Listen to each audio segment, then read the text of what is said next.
गांव में आदित्य और भावना नामक पति पत्नी रहते थे। उनका चित्रा नामक एक सुंदर सी बेटी थी। वो एक छोटी सी घर में रहते थे।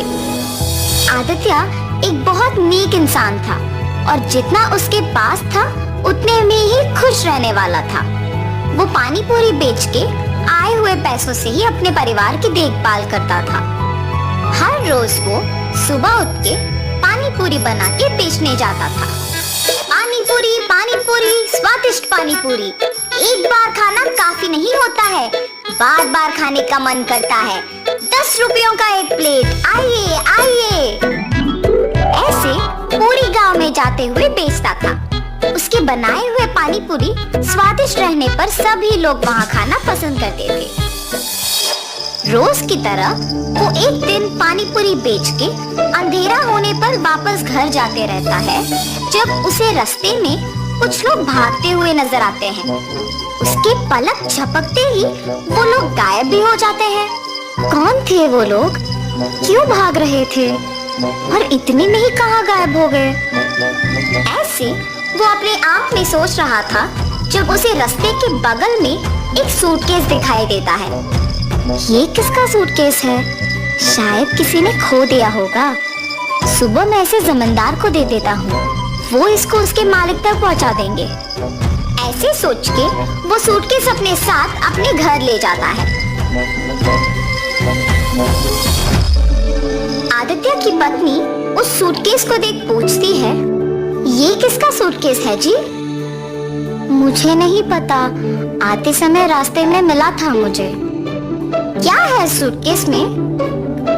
नहीं, मुझे नहीं पता, मैंने देखा ही नहीं। अच्छा, तो फिर रुकिए, मैं पहले ये देखती हूँ कि इसमें है क्या।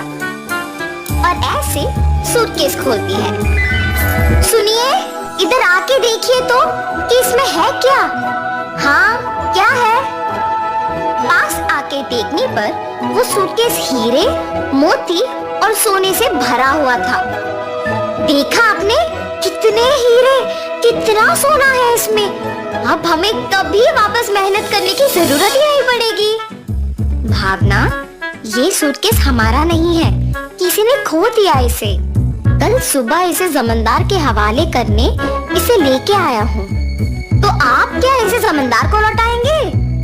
हाँ, मैं ये स्वीकार नहीं करूँगी। हम इस सूटकेस को हमारे ही पास रखेंगे। आपको मेहनत करने की जरूरत ही नहीं पड़ेगी। हम आखिरकार बहुत खुश रहेंगे।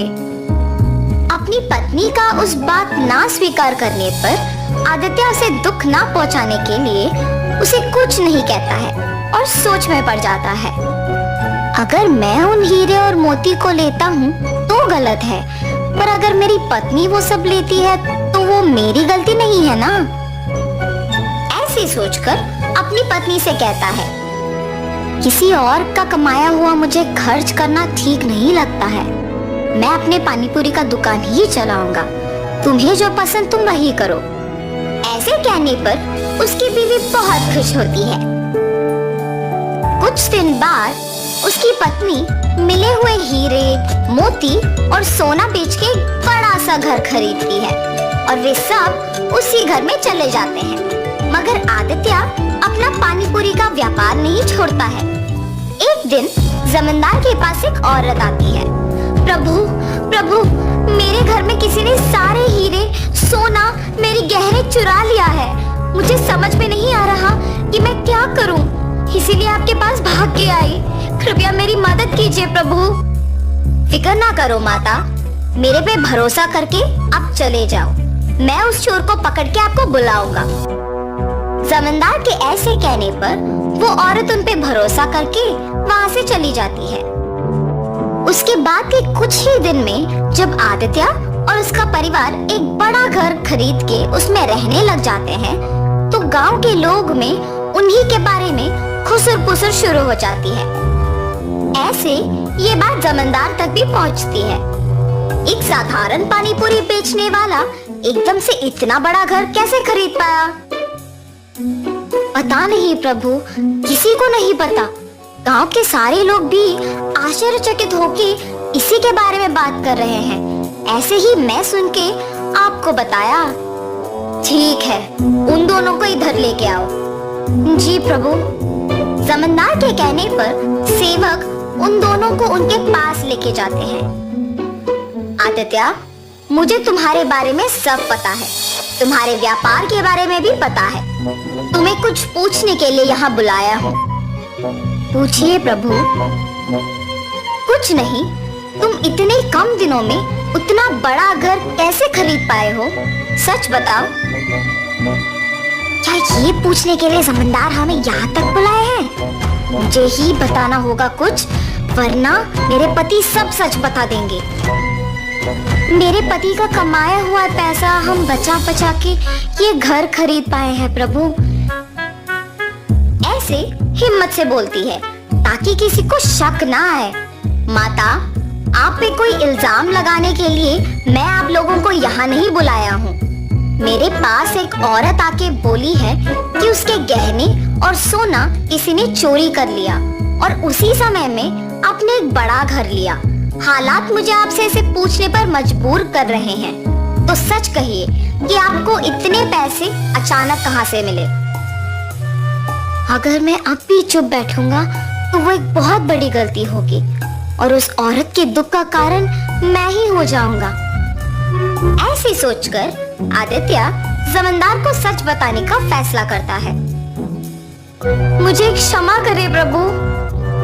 और ऐसे जो कुछ भी हुआ वो प्रभु को बताता है और तुरंत वो गहनों वाला सूटकेस उनके हवाले कर देता है। तुम्हें अपनी गलती का एहसास हुआ है और तुमने सच बता के और ये गहने लाके वापस कर दिए, इसीलिए मैं तुम्हें अपनी पहली गलती के लिए माफ कर दूंगा और दंडित नहीं करूंगा।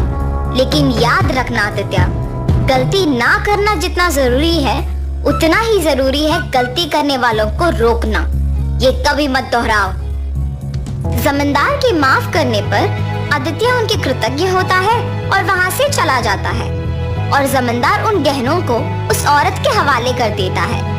आदित्य हमेशा की तरह अपने पानी पूरी का व्यापार करता है और उसी से अपना घर को चलाता है। तो इस कहानी का नैतिक क्या है? गलती नहीं करना है, ये तो सबको पता है, और गलती करने वालों को प्रोत्साहित भी नहीं करना है, ये समझ लो।